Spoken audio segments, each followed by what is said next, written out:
Hi, my name's Deb and I'm from Iowa. I'm a child care nurse consultant and I'm a grandmother to 5 wonderful children.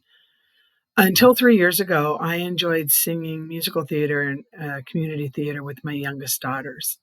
Here's a few pictures of my days on the stage. Unfortunately, as I said 3 years ago, HPV took that away from me. So, what is HPV? To make it simple, HPV, also known as a human papillomavirus, causes warts. There are dozens of strains of HPV. Some cause warts on your hands or feet, and some cause warts on your genitals or inside your body. They are spread by direct contact. Obviously, the warts on genitals are spread by intimate contact, but the fact remains that they are warts. Most warts are harmless and go away on their own, but some strains of HPV can cause cancer. In fact, 100% of cervical cancers are associated with HPV. The good news is we now have an HPV vaccine. Unfortunately, the vaccine wasn't available when I was young, and getting vaccinated after you get HPV won't help you. That's why kids get vaccinated before they're sexually active. I wish I could have been vaccinated and never gotten HPV. HPV has caused a condition called recurrent respiratory papillomas, also known as RRP, which is warts or papillomas growing on my vocal cords. It's a rare, incurable condition. A wart can be cut or frozen off of your skin or genitals all the way to the root so it doesn't grow back. They can't do that to my vocal cords without destroying them. So every 6 to 12 weeks, I have surgery to remove the growths off the surface of my vocal cords, but they can't remove the infected cells inside my vocal cords. So the warts grow back. I will have these surgeries for the rest of my life. And this care costs upwards of $100,000 a year. It has robbed me of my ability to sing and the joy I get from community theater. I can't even speak loudly and clearly enough to act. And it threatens to take away my ability to teach.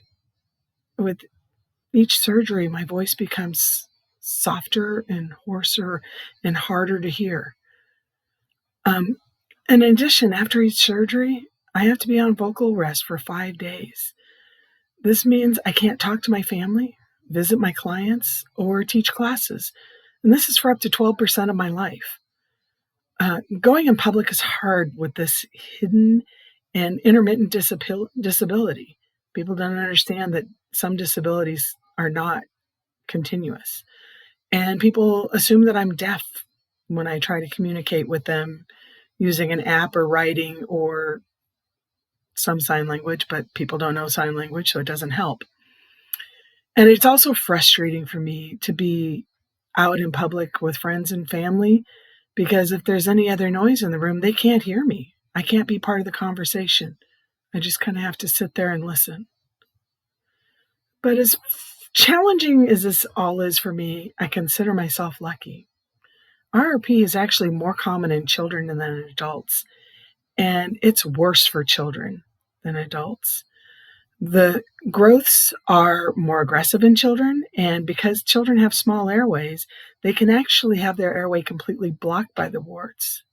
So they require more frequent surgeries and sometimes even require a trach tube in their neck so that they can breathe. And you can imagine how it is on a child developmentally to not be able to talk part of the time or to have their peers asking why they sound funny. And of course, to keep their airways open, and because these growths are more aggressive, they require more frequent surgeries. And these surgeries can start when they're infants. I've heard of babies only 6 months old having surgery. And these poor kids are going to have these surgeries for the rest of their life. They may get lucky and have some remission for a while, but I've heard from many online that it comes back. And they just suffer. It's terrible for them. So you might wonder how babies get a sexually transmitted disease. It's not from abuse. They actually get it during childbirth. because HPV on the mother's cervix can enter their airway while they're being born. So here's my message to all the parents out there. Please vaccinate your children for HPV.